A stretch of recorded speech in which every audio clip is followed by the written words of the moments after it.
আসসালামু আলাইকুম ভিউয়ার সবাইকে আপডেট জব নিউজ 24 চ্যানেলের পক্ষ থেকে স্বাগতম। তো ভিউয়ার সবাই কেমন আছেন? আশা রাখি সবাই ভালো আছেন।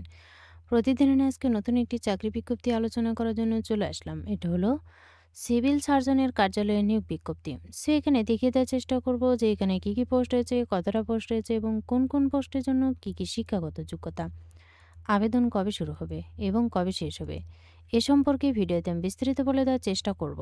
তবে ভিডিওটি শুরু করার আগে আপনাদের কাছে একটা রিকোয়েস্ট থাকবে। আপনি যদি এই চ্যানেলে নতুন হয়ে থাকেন তাহলে প্লিজ সাবস্ক্রাইব করবেন এবং পাশে থাকা যে বেল আইকনটি রয়েছে তাতে অলে ক্লিক দিয়ে রাখবেন। তো চলুন দেখি।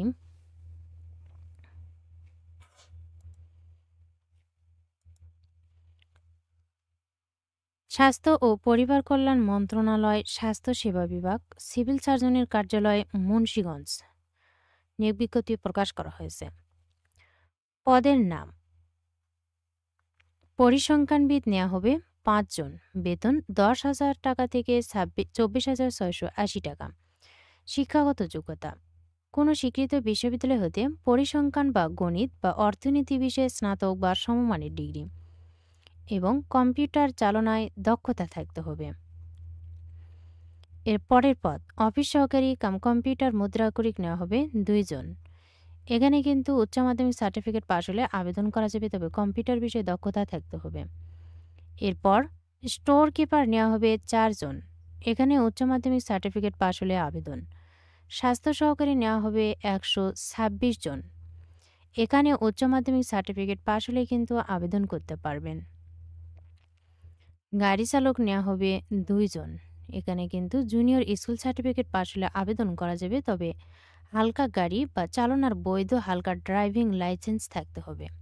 অভিজ্ঞতা সম্পন্ন ব্যক্তিদের কিন্তু অগ্রাধিকার দেওয়া হবে। স্টোর কিপার, এটা কিন্তু ২৫০ শয্যা বিশিষ্ট জেলা হাসপাতাল মুন্সিগঞ্জে নেওয়া হবে ১ জন। এখানে উচ্চ মাধ্যমিক সার্টিফিকেট পাশ হলে আবেদন করা যাবে এবং স্টোর কিপার পদধারীগণকে সরকারি বিধি অনুযায়ী জামানত প্রদান করতে হবে। কম্পিউটার অপারেটর ১ জন। এরপর ওয়ার্ড মাস্টার নেওয়া হবে ১ জন। এখানে উচ্চ মাধ্যমিক সার্টিফিকেট পাশ হলে আবেদন করা যাবে। যে সকল জেলা প্রার্থীগণ আবেদন করতে পারবেন: মুন্সিগঞ্জ জেলার প্রার্থীগণ আবেদন করতে পারবেন। স্বাস্থ্য সহকারী পদের ক্ষেত্রে সংশ্লিষ্ট সাবেক ওয়ার্ড হতে হবে। সংশ্লিষ্ট ওয়ার্ডে যোগ্য প্রার্থী না পাওয়া গেলে একই ইউনিয়নের অন্য ওয়ার্ডে যোগ্য প্রার্থী থাকলে তাদের মধ্য থেকে প্রার্থী বাছাই করা হবে। স্বাস্থ্য সহকারীর শূন্য পদের তালিকা মুন্সিগঞ্জ জেলার সকল উপজেলা স্বাস্থ্য কমপ্লেক্সের নোটিশ বোর্ড এবং সিভিল সার্জন অফিস মুন্সিগঞ্জের নোটিশ বোর্ডের ওয়েবসাইটে পাওয়া যাবে। তো ভিউয়ার্স, এখন কিছু শর্তাবলী রয়েছে। নিয়োগ ও কোটা নির্ধারণের ক্ষেত্রে কিন্তু সর্বশেষ বিধিবিধান প্রতিপালিত হবে। কোটা নির্ধারণের ক্ষেত্রে সর্বশেষ প্রজ্ঞাপন আদেশ এত অনুযায়ী ২৩ জুলাই ২০২৪ মোতাবেক মেধাভিত্তিক ৯৩%, মুক্তিযোদ্ধা ও শহীদ মুক্তিযোদ্ধা এবং বীরাঙ্গনা সন্তানদের জন্য ৫%, ক্ষুদ্র নৃগোষ্ঠী ১% এবং শারীরিক প্রতিবন্ধী তৃতীয় লিঙ্গের জন্য 1%। নির্ধারিত কোটায় যোগ্য প্রার্থী পাওয়া না গেলে কিন্তু কোটার শূন্যপদসমূহ মেধা তালিকাতে পূরণ করা হবে। ৩২ বছর হতে হবে। তো ভিউয়ার্স, এখন জানাবো যে আবেদন ফি কত টাকা। আবেদন ফি কিন্তু ১০০ টাকা। টেলিটকের সার্ভিস চার্জ বাবদ ১২ টাকা সহ সর্বমোট ১১২ টাকা কিন্তু জমা দিতে হবে ৭২ ঘন্টার মধ্যেই।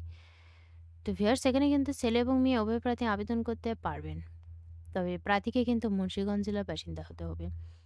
ভিডিওটি ভালো লাগলে অবশ্যই লাইক, কমেন্ট এবং শেয়ার করবেন। আরও নতুন নতুন ভিডিও পেতে চ্যানেলটিতে অবশ্যই সাবস্ক্রাইব করে সাথেই থাকবেন। এতক্ষণ ধৈর্য সহকারে ভিডিওটি দেখার জন্য সবাইকে ধন্যবাদ। সবাই ভালো থাকবেন, সুস্থ থাকবেন। আবারও দেখা হবে নতুন কোনো ভিডিওতে। আজকের মতো এ পর্যন্তই। আসসালামু আলাইকুম।